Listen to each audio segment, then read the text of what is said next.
सिलचर के डॉक्टर रत्न विजय भट्टाचार्य को पद्मश्री सम्मान।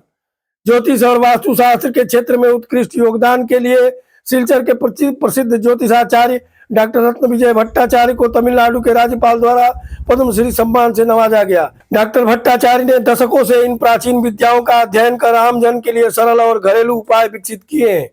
उन्होंने बताया कि बिना रत्नों के केवल प्राकृतिक वस्तुओं से ग्रह दोषों के समाधान संभव है।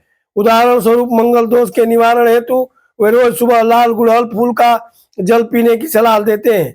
इस अवसर पर वास्तुशास्त्र विशेषज्ञ गौतम चक्रवर्ती ने बताया कि वास्तुशास्त्र प्रकृति और मनुष्य के बीच संतुलन स्थापित करता है और इसका पालन करने से जीवन में सुख शांति आती है। डॉक्टर भट्टाचार्य और उनकी टीम वर्षों से इस ज्ञान को समाज के हर वर्ग के लिए सुलभ बना रहे हैं। अच्छा, तो আমি এবার 2 বছর আমি ডক্টর রত্ন বিজয় ভট্টাচার্য এবং আমার পাশে আছেন বাস্তু সম্রাট গৌতম চক্রবর্তী। তো আমি এই বছর 2025 সালে পদ্মশ্রী অ্যাওয়ার্ড পেলাম ফ্রম গভর্নর অফ তামিলনাড়ু। এর আগে আমি 2013 ইংরেজিতে পেয়েছিলাম বড়মির অ্যাওয়ার্ড, তারপর কল্পত্রয়ী অ্যাওয়ার্ড, তারপর আমি পিএইচডি ডিগ্রি গ্রহণ করলাম, তারপর পেলাম আমি gold medal award, NCLID gold medal. তো এবং বাস্তুবিদ্যায় আমি ডিগ্রি পেলাম, আমিও বাস্তু সম্রাট অ্যাওয়ার্ড পেয়েছি। এবার বলতে গেলে অনেক অ্যাওয়ার্ড আছে আমার আছে, এবং আমার প্রধান লক্ষ্য হলো গিয়ে একদম কম পয়সায় যাতে গ্রহের প্রতিকার করা যায়। তো অতীতে যেগুলো গ্রহের প্রতিকার করা যেত সেটা নাম হচ্ছে গিয়ে পঞ্চাঙ্গ গ্রহশুদ্ধি প্রক্রিয়া। তো এই পঞ্চাঙ্গ গ্রহশুদ্ধি প্রক্রিয়ার মধ্যে প্রতিকার করলে সব সাইডে এটা কাজ করে, যেমন ধরেন ধন, বিদ্যা। অর্থাৎ ঘর থেকে বেরোয়ার সময় যদি আমি দক্ষিণমুখ হয়ে বের হই তাহলে সেই ঘরে সব সময়ই একটা অসুখ বিসুখ লেগেই থাকবে। তার জন্য বলা হয় যে ঘরের 4টা বিষয় সঠিকভাবে নির্মাণ করা উচিত। 1 নম্বর দেবগৃহ, 2 নম্বর রান্নাঘর, 3 নম্বর ল্যাট্রিন বাথরুম এবং 4 নম্বর শয়নঘর।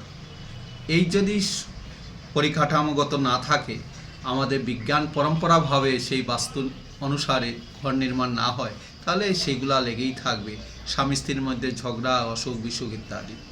এবং সঠিক আরেকটা ব্যাপার হলো গিয়ে যে সিঁড়ি যদিও সেই বিজ্ঞানসম্মতভাবে, অর্থাৎ বাস্তুশাস্ত্র একটা বিজ্ঞানসম্মত শাস্ত্র, সিঁড়ি যদি না থাকে সেই বাস্তুশাস্ত্র অনুসারে, তাহলেও একটা ঘরের পরিকাঠামোগত একটা দিক যেটা আছে সেটা একটু অসুবিধার সম্মুখীন হতে হয় গৃহস্বামী এবং গৃহলক্ষ্মী বলি আমরা নারীকে, তো তাদের হয়ে থাকে।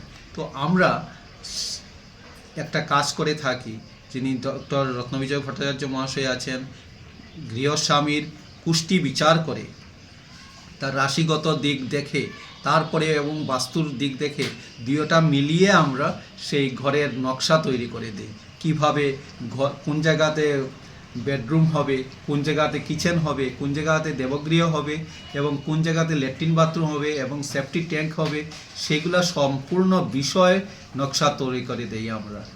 আর সেটা কিন্তু আবার পুষ্টি বিচার এবং বাস্তুশাস্ত্র দুইটার মিলিয়ে সমন্বয়ভাবে করে দেই আমরা, এবং খুব কম খরচের মধ্যে, যাতে মানুষ সঠিকভাবে সুন্দরভাবে সুখে শান্তিতে ঘরে বাস করতে পারে, সেটাই আমাদের লক্ষ্য।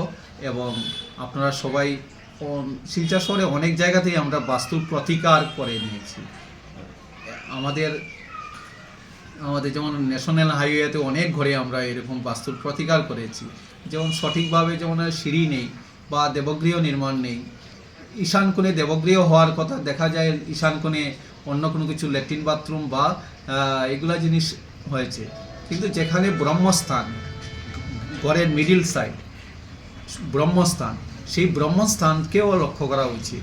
সেই সব বাস্তুশাস্ত্রের যে সঠিক দিক নির্ণয় করেছে, বাস্তুশাস্ত্রে যেটা বলেছে সেই অনুসারেই আমরা সেই আমার মানুষের কাছে তুলে ধরতে চাই এবং তারা সেই বাস্তুশাস্ত্র বিজ্ঞানসম্মত শাস্ত্র অনুসারেই যাতে ঘর নির্মাণ করুক সেটা আমাদের লক্ষ্য এবং খুব কম খরচের মধ্যে আমরা সেটা করে তুলে দিই।